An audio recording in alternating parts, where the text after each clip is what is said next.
We're live, we're recording. I know, yeah. People can see our faces. Finally, you can see us. Yeah.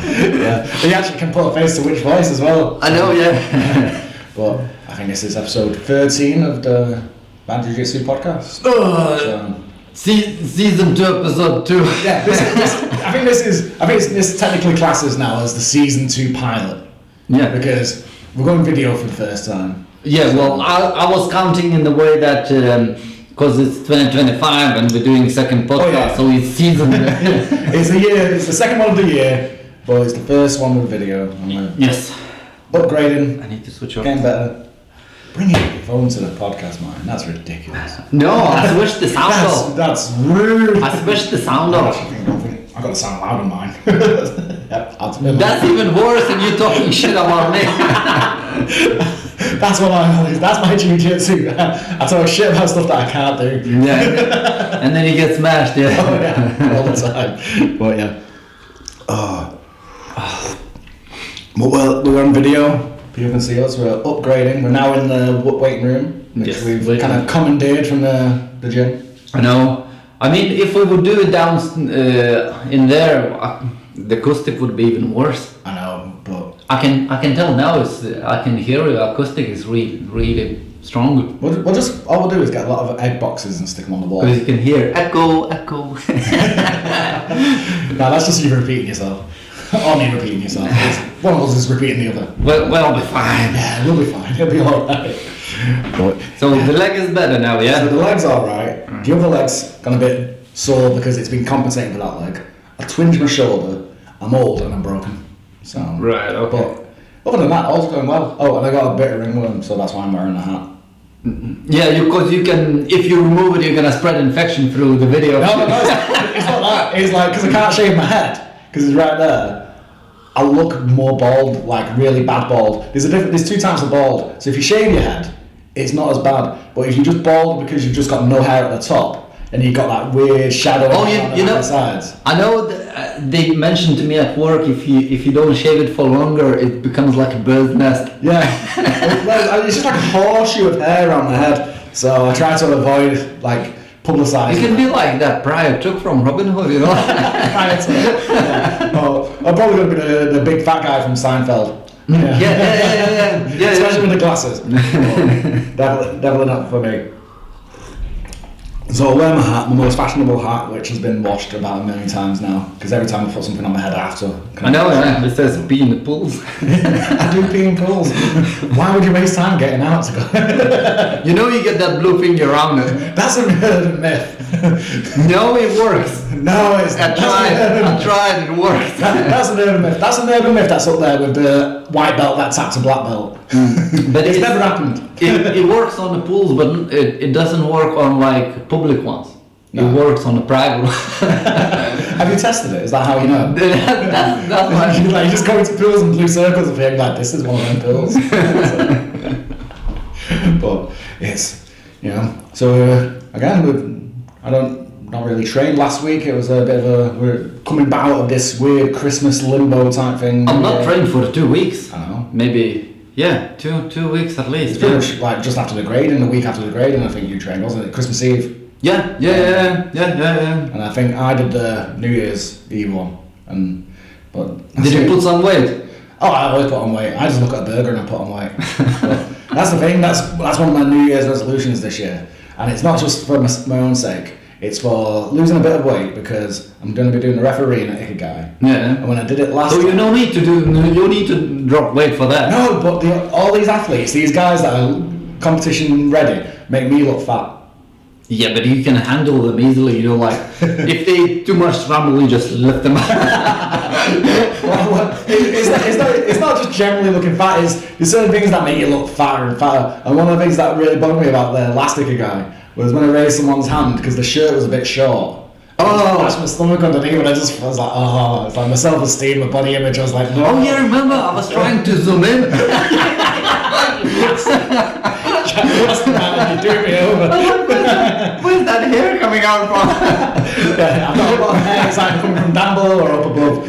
The only place that I've not got hair is the top of my head. Yeah, I remember that part. I was recording in 4K. the rolls. I was like going, oh man, I look a bit chunky there. It's like, I know I'm quite solid. I'm never going to be one of these thin-waisted, lean guys.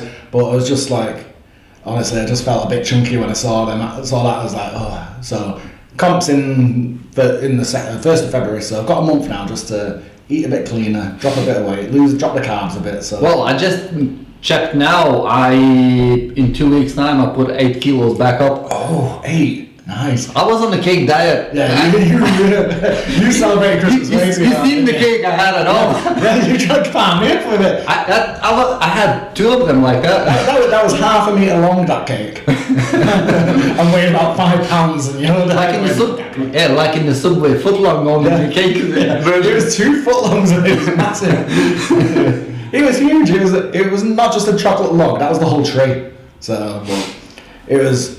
Yeah, lose a bit of weight myself. You've got a bit of weight to lose for your comp now, haven't you? Yeah. So I'll just turn it up. I'll go up a weight class. Yeah, that's what I'm.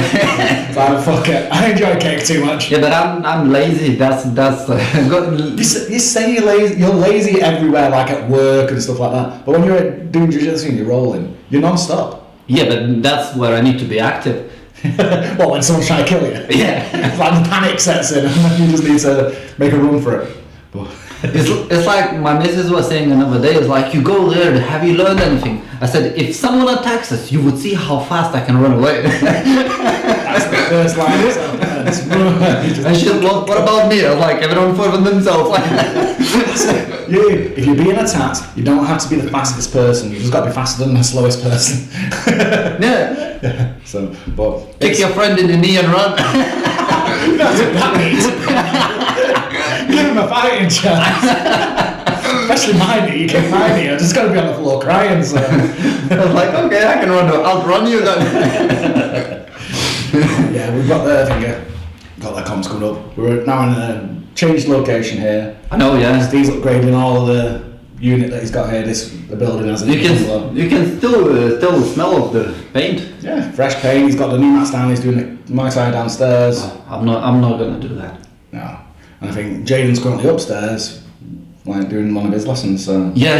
He was doing with kids. yeah, I think he's got a couple of the kids in, and he's just gonna be. Yeah, I was saying to him, how do you have that much patience with kids? They don't listen. They just run everywhere. I think because he's doing one-to-ones. When you're doing one-to-ones, they're the kids that are going to listen. Yeah. They're the ones that have got that passion for it. The general kids that come after school are just, it's the parents giving them something to do. Mm. But when you've got the ones that are coming in for one-to-ones, they're the ones that have got a passion for it and they're going to listen. Yeah. They just want to understand the game more and they'll play the game. I came up upstairs earlier, taped up everything, and Steve comes in over, not rolling today. I was like, removing everything. But yeah, so with the new year, I put you onto a little bit of a thing, the Fuko Buko, whatever it is, the lucky bags from Scramble. Oh yeah. Yeah, you got yours already.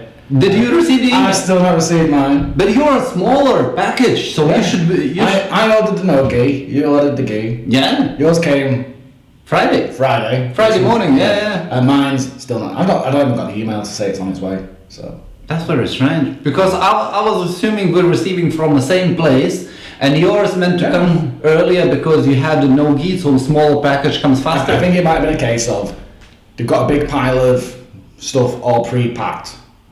And what they were doing is going through it, and if they see a size that matches an order, that's straight away at the top, and they're just working through the pile like that. Right. That's how I think they'll do it, because that's how I'd do it. So. Okay. But have you got it with you? Yes, I brought it. You want to open it? Yeah. So you mentioned last episode that your dream is to get a white gi. Well, I need a lot of gi, so this is how it looks. Is this actually the first brand new gi that you're gonna have? Yeah, because it's not only vintage on marketplace, aren't you? Yeah, all the gis which I had, for all of them I paid like £20 each. Yeah. And then you had to go and pay like 120 quid for that, I think it was. Yes, yeah. You get lots of stuff. Yes. So go on, let's see what we got. It's a white gi. Fuck yes. Well done. Oh, you got socks. I've got socks. That's good for rolling in the cold. Right, so I've got white gi. Oh, nice. I took A2L, so it's gonna be. Yeah, it's a nice plain white one as well, so it's not got any designs on it, it's just clean, so you have to throw all your patches on that. Well, my plan was to buy this year white gi and use it for competitions. Oh, right. So I've got it. Yes. You're gonna go full on Miyagi-Do with your white gi. Yeah. And get smashed. You're very happy now, aren't you? Oh, can't wait to try it. Well, Tuesday's gi session, so you'll be alright. It feels light. Have a look. It feels. I don't know why, but it feels light. Lighter than like my heavy gi. No, that's a normal one. I think that's No, that's about right. That. What you find is probably be a bit stiffer. Haribo. We can use it with the coffee. You got some candy. Oh, you got your finger tape, haven't you? Yes. Yeah, you need that. Oh yeah, because my fingers. See, bananas. Well, now we have to put the explicit warning on now because you put the V's up at the camera. So that's for the teeth. What's that? Oh, that's a rash guard. Yeah, you get a rashy as well. Oh. I've got about 1 million of them. You sound so happy with yourself. Oh yeah, that's that. So that's like the gi that I got last year. No, the glyph one, the black one with the. The material feels really good. Yeah, they're quite lightweight, the Scramble ones. Mm. Really breathable. I got a couple of. Oh, there's more. Oh, you got more. Okay. I'm spoiling you. Shorts. You got shorts as well. I've got full set. No way, man! You got a full set. Wow. So basically, I bought the gi. Did you get my package as well? Your package. So basically, I bought gi lucky bag, and I've got no gi as well, full set. Oh, look, there's more. What the hell is that? Oh, I think that's the nail clipping kit. Really? Yeah. If you ordered early enough, the first so many orders got nail clippers in. Oh wow. That is a fancy set. Look at that. Nice. That's cool. Well, no excuses now, man. Well, so you see, when I ordered, mine was quite early. Yeah. You got your. I think you got yours around about 12:30, didn't you? 20 past 12. Yeah. So I got mine about. Because I was keep refreshing the screen. F5. No, mine was even worse. I was on the phone. So basically, what I did, I opened 5 pages. Yeah. And keep refreshing them all at the same time. I don't know which one goes first. That one. Yeah. So you got all these pages open and you're just ordering one thing. How cool! How cool is that? I've got everything. You got more Haribo, or is that the original? Right. So sometimes they send stickers as well. Yeah, got sticker. There you go. What's that one say? Create more, consume less. Create more. Make more. Yeah. Use less. That's what you're actually. That's like a bit of your mindset anyway, because you and your missus like to thrift and not wasteful either. So. Yeah, that's I mean, it's if you wanna get cheap rash guard, go to thrift shop or charity shop. Yeah. Okay. That's impressive, Dad. You got a nice full set. You got your white gi as well. I know. Well, I've got it. I think you won on that one. Yeah. You won that lucky bag, didn't you? It's called lucky bag. No, I mean, but I really wanted to get no gi as well. Yeah. But then I thought I've got like shitloads of like shorts and rash guards because I was choosing today which one to use, and I have so many. I was counting. I think I have 15 rash guards. Yeah. And I have. I'm up there. I've got so many. And I've got 10 shorts. I think I'm up there with you, but then I've got the extra gis as well because I'm like. Well, I've got 3 gis as well. I've got 2 blues and 1 black. But like I said, I bought them all from Marketplace. It's like £20 each. So. See, I like my gis, but I generally try to limit myself. So I stay to around about 4 gis at a time. I think if I start collecting too many gis, it's too much. So yeah, but I limit myself to 4. I can buy if I want to buy one, I need to think of which one I can get. You know when I think on the Skittles that commercial used to say let's make a rainbow. Yeah. I said you just what you want that cupboard where you walk in like Batman And you've just got which shoot you want to choose from. Literally. Yeah.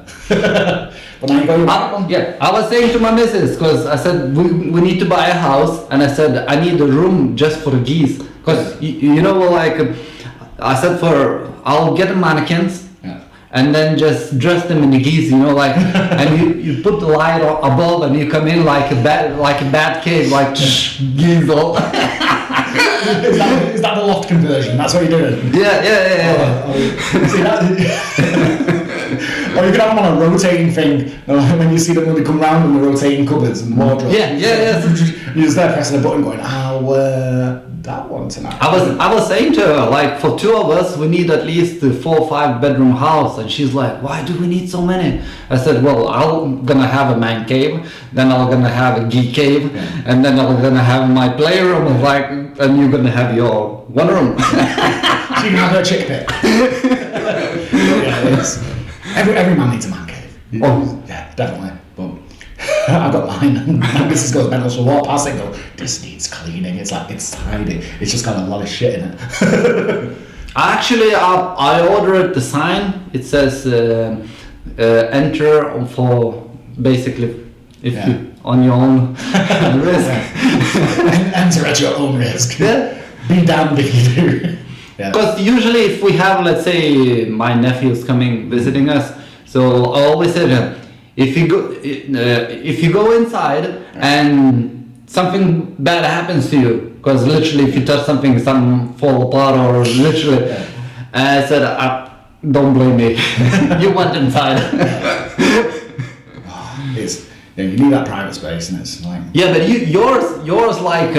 I've got random shit in mine. But yours, as much as I've seen from pictures, yours looks like tidy in their place. Yeah, everything's got its place. It's just there's a lot of stuff and a lot of places. So I've got my little weird robot Lego pit. I've got my weird book bit, some of my bookcases on my books on. I've got my retro gaming section, and I've just got decorations on the wall, and I've got my computer. So that's how I set mine up. Mine's like worse. Everything's everywhere. Yeah. I read the book, put on the side, I eat a soup, put on the top. You just got piles of things that you've started. Yeah. And when I come in with the laptop, I was like, I need it in front of it. So just instead of clearing, I just push on the side, put the laptop there. It's that thing we touched on it a few times. Our different mindsets with how we do. Oh yeah. You're a bit more gung ho and. Mine's spirited with things. Mine's more like chaotic organization. Yeah, but I'm organized. And So, but the problem is, I keep saying it's chaotic organization, but the problem is, look at the organization. I don't know where it is.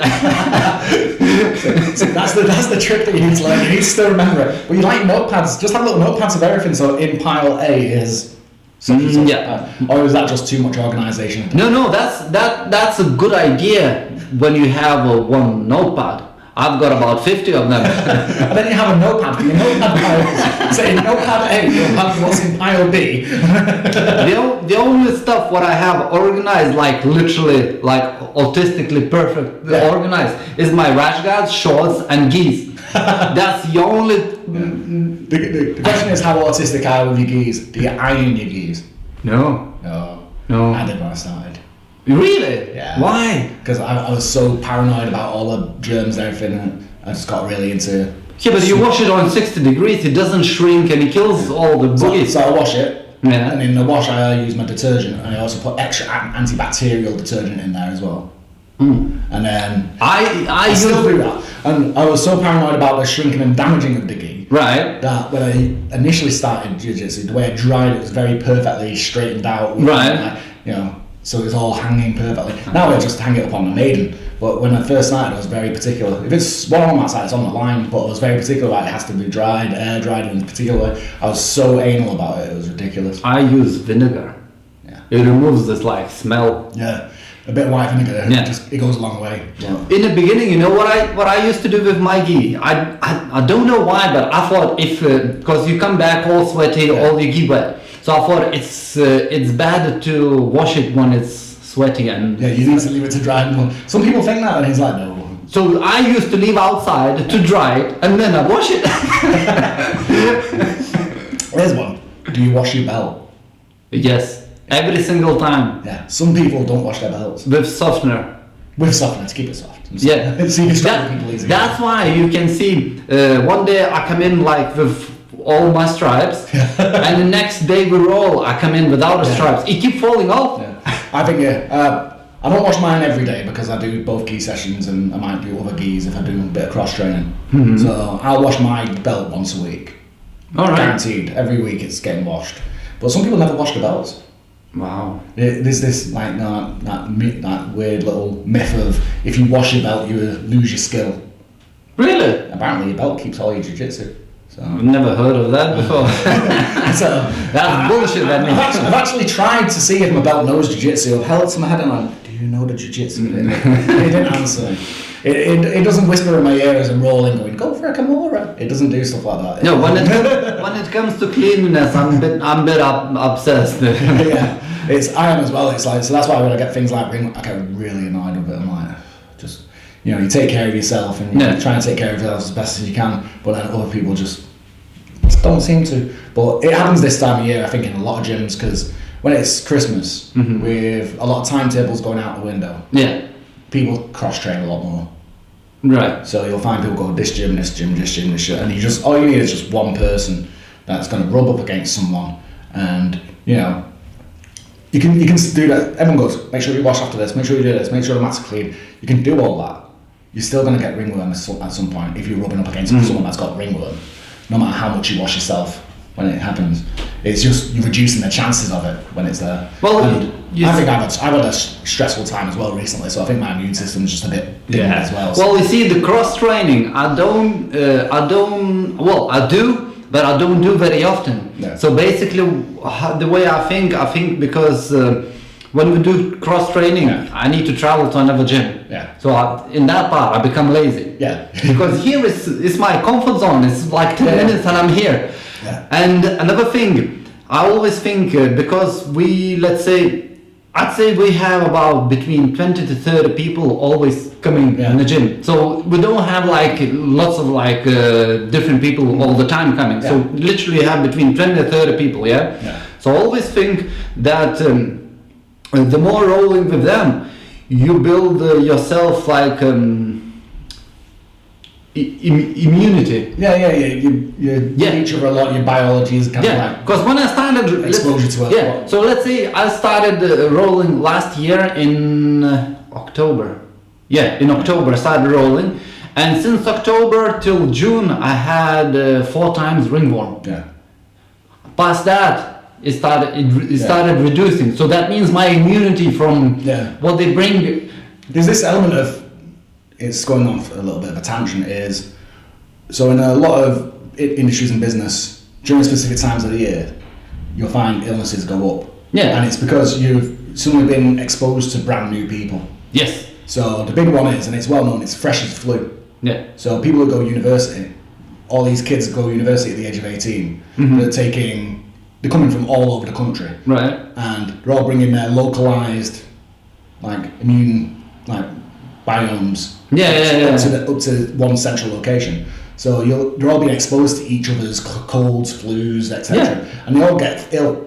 So they all arrive in September. In October, all these young people are just laid down. And then that works with them. Suddenly laid down.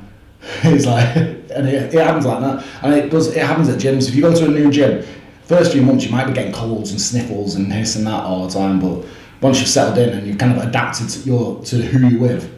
See, I don't get ill very often. I think my missus keeps saying when it comes to I'm more like a carrier, like sharing with everyone that I'm staying all right. You're a typhoid Martyn.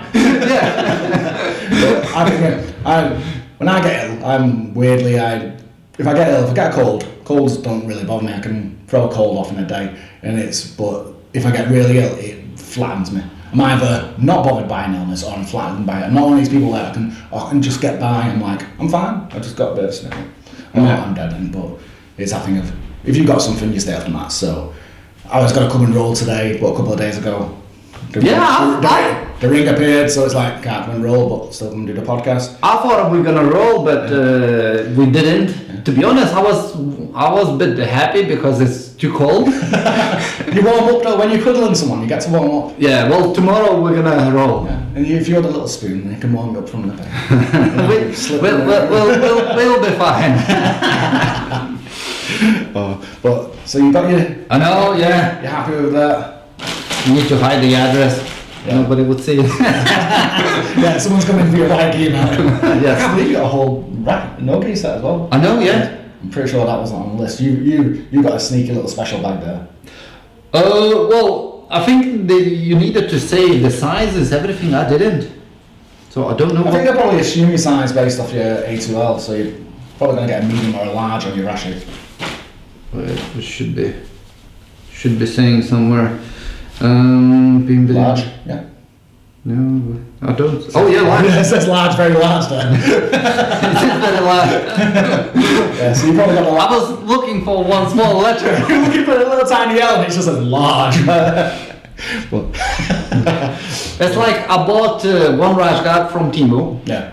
No, I bought two rash guards from Timo. One was a size XL, Yeah. and I thought it's because Chinese bit smaller. Not saying bad, but I mean. They're smaller people. Yeah, so I thought I'm a bigger, I'll get XL, yeah? So when they came in, the rash guard is the one Godzilla I have. Yeah. So basically it's feels like it's a size S, like really, I look like ripped on it, you know, I'm gonna explode in a second. So I thought like, okay, I'm gonna order from same place, only double XL, Yeah. and I'll get that Deadpool. Yeah. And it came in double XL. That's it. I think they've actually done that. They start changing the sizes. Yeah, and on me it looks like a freaking I look like in a bag. And a lot of people are wearing the baggy, more fit rash guards now, so I know. you're on trend. My hands literally here. I have to like. It's gonna be fun, and we've got a new year, No, yeah. new progress to be made. I think we mentioned it before, but what game are you going to be working on? The game survival. Survival. That's it, is because we've not done any rolling for a while. It's just everything just seems a bit paused, and we're just. I mean, I watched a lot of videos, but watching and rolling is like two different things. Yeah, it is. It's like, I know how to do that, like some sort of choke or back take, and when you come there, you just get smashed, and you're like, ah. So where do you think you get most like ideas and instruction video wise from? So you've got the TikToks and Instagram reels, Right. haven't you? Mm-hmm. That people, everyone scroll. You can doom scroll. Yeah. All night looking at them. You got actual instructionals, Right. or do you actually just watch fights? Fight. Is that what your preferred method is? You just watch a fight. Because so the thing is with instructionals, it's long and boring, so you can fall asleep. Yeah.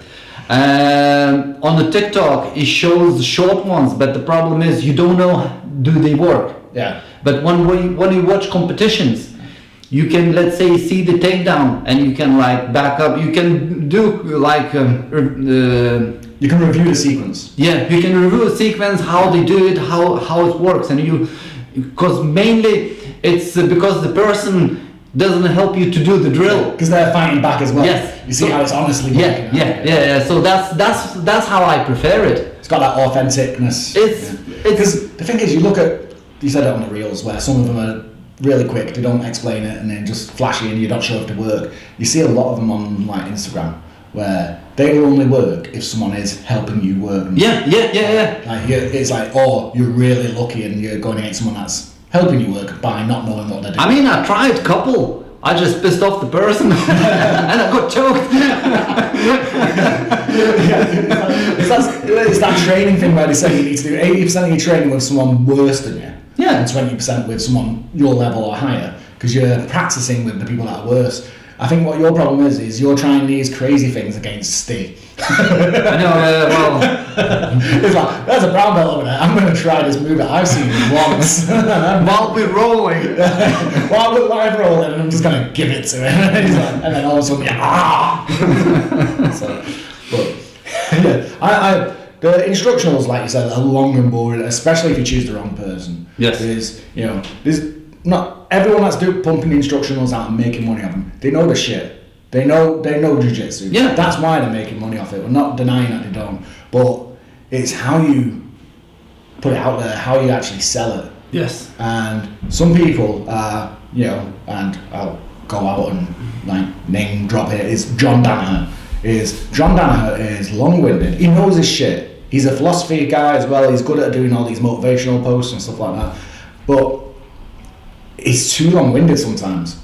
When you look at something that he writes and you go blah blah blah blah blah blah blah, and he's done a whole post and you're like, that's great. You're actually very accurate with what you're saying, John. It's just you could have said it with a lot less. Yeah.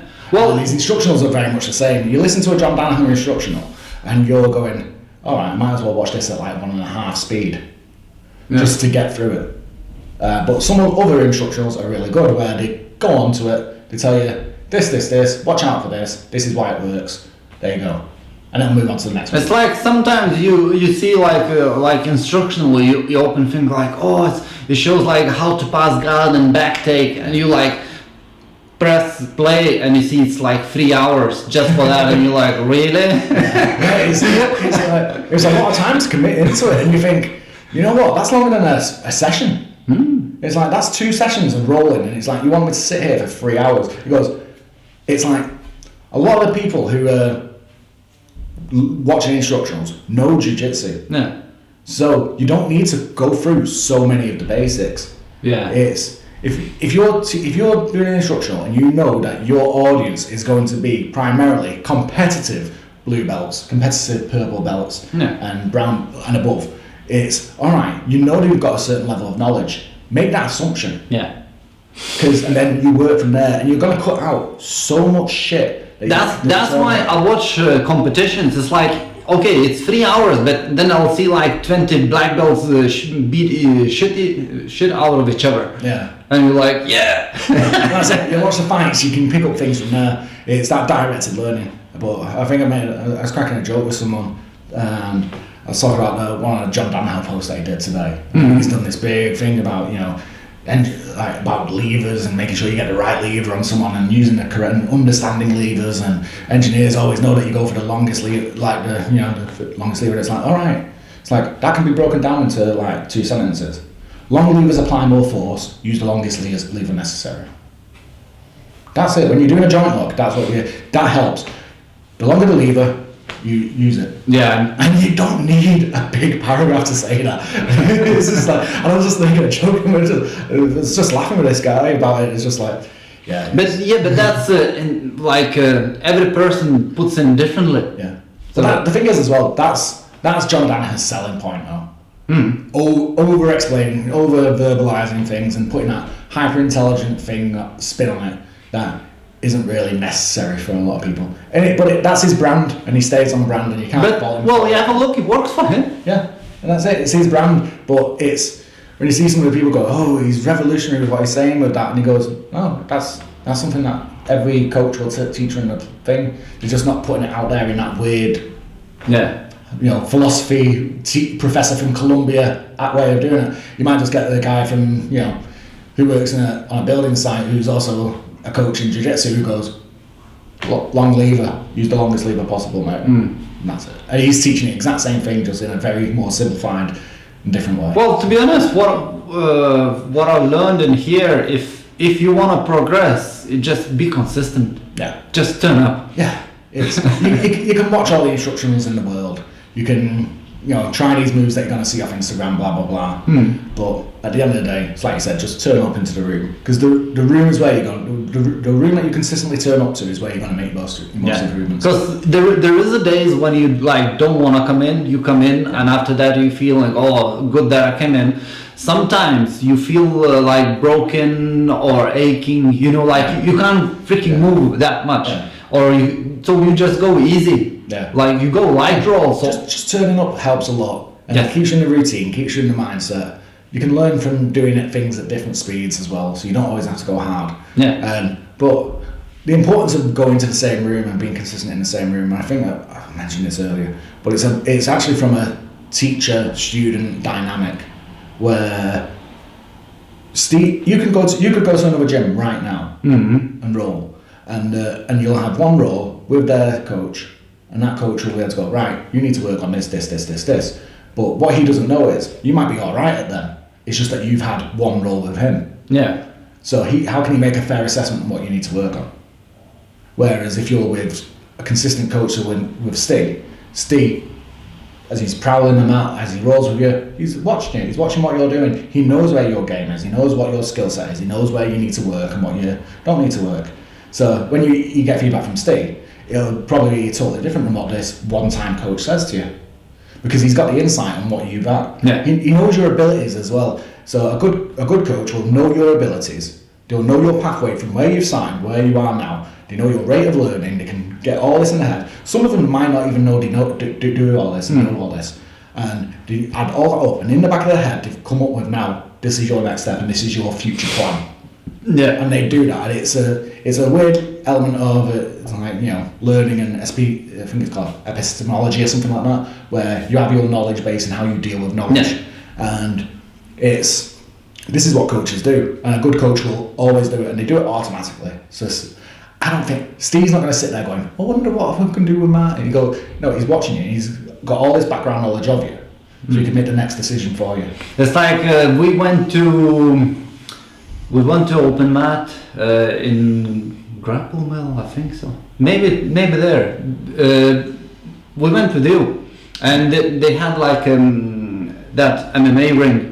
Oh, Oldham Fight Club. Oh yeah, so we went there, and we went in no gi to roll, and I was like, oh, you get that vibe, you're like a bit nervous to roll with new people, and there was like older guys sitting in the corner. I was like, oh, easy, like roll, and we rolled with him for about 6, maybe 8 minutes. And he literally smashed me, demolished me. And I was like, dude, you're really good. He's like, well, I've been doing it for 20 years. That's it. That's the best part about open mats. I think you were only, 3 months in? Yeah. Jiu-Jitsu then? It's like, going to open mat 3 months in. It's like, but it was a good open mat. These collaboration ones we do are always good open mats. Yes. Always got a good group of people. And you always find there's a core group that go to them all as well. Yes. I mean, I prefer when they come here, because it's closer. We mentioned before the cross training. You got a couple of different mindsets that people have. Yes. You'll find it generally goes with age as well. So you'll find older people tend to be more homebodies. They like their gym. Mm-hmm. They know their gym. It's comfort zone. Yeah, it's comfort zone. Come to us, and especially if they're a hobbyist as well. It's like, just come to me. We'll do stuff here, and they see cross training as the adventure or a road trip. Yeah, so it's like, that's how I see it. And it's like, let's go cross training, yeah! And we all go out on a little adventure, and we're like Frodo running out of the type thing. But you get the young guys where they see cross training as just normal, where to the point where some of them probably have memberships to 4 different clubs at one go, and throughout the week just going here, there. I bet George does. There. Well, we've got some of the guys here that go like press switch every Friday. And some of them go there, some of them go there, and you'll find people. Some people are like that. Some people will cross train purely because that's the way that they're. I've seen some gyms. I think in Bolton Stealth they're doing 6 o'clock in the morning. Yeah. Stealth Bolton, they've got their mega timetable, and they're running from 6 till 9 o'clock pretty much every day. Yeah, that's mental. Yeah. Anyone that rolls at 6 o'clock in the morning is nuts. I think Stealth in Chadderton, they've got 6 o'clock classes as well. I would love to try 6 o'clock in the morning. You will when we go to Germany. Well, there's going to be 24/7 smashed. Yeah. 6 o'clock, I'm just going to be sat there like, if you get me up at 6 o'clock in the morning, I'm just going to be sat there looking immensely pissed off at you at the edge of the mat, thinking how many ways I can kill you. Dude. Yeah, but the downside for me, for you going to be because you're thinking I'm going to wake you up 6 o'clock. I usually up at 4 or 5. Oh, yeah, you're dead. It's like, I'm not letting go of the choke. if you even move at that time, you're going to be that kid on Christmas morning that daren't get up. Don't leave your bed, don't make a noise, you get your phone, put it on silent and lean against the wall. You know, when they show wrestling championships, like WWE, those... Yeah. So 5 o'clock in the morning, me jumping, Sean! You're not making it home. You're not making it home, man. Your wife's going to be a widow. Well, give her a phone call. It's like his body's lost in a river somewhere. We don't know where it is. Yeah, I'm very early in the morning. I'm fine with more earliest, to be honest. If I can get to sleep at night, I'm not bad. Yeah. It's like minimum 6 hours for me, but obviously you want your 8 if you can. For me, usually I go around 10, 9 o'clock to bed, but then 4 or 5 I'm bright and early. Yeah. I don't need even an alarm, I'm just there, that's it. Yeah. That's fine. If you don't have an alarm, you get up, just sneak out. What? If you wake up before me and you don't need an alarm, just sneak out the room and come back with some bacon for me and I'll be happy. No. Yeah. No, the way I do it, I wake up, turn all the lights, put the music on, get the vibes going, because you know, like, when we're staying in a sports hall, there's going to be like a lot of people there. Wanting to kill me. Oh, yeah. You're getting chose by everyone. So there's going to be a line. Because I'm most active in the morning. Yeah. And then my second most active in when I come roll here. So imagine how active I'm then in the morning. It's not happening. I'm putting you in a room with someone else. You're regretting already. Maybe we find someone that's like, that's breastfeeding and has to get up in the night. It's just, no, that's not happening, mine. I'll be sleeping in the hallway. Or you might be sleeping in the hallway. There'll be a pillow on your face at some point. Oh, chloroform.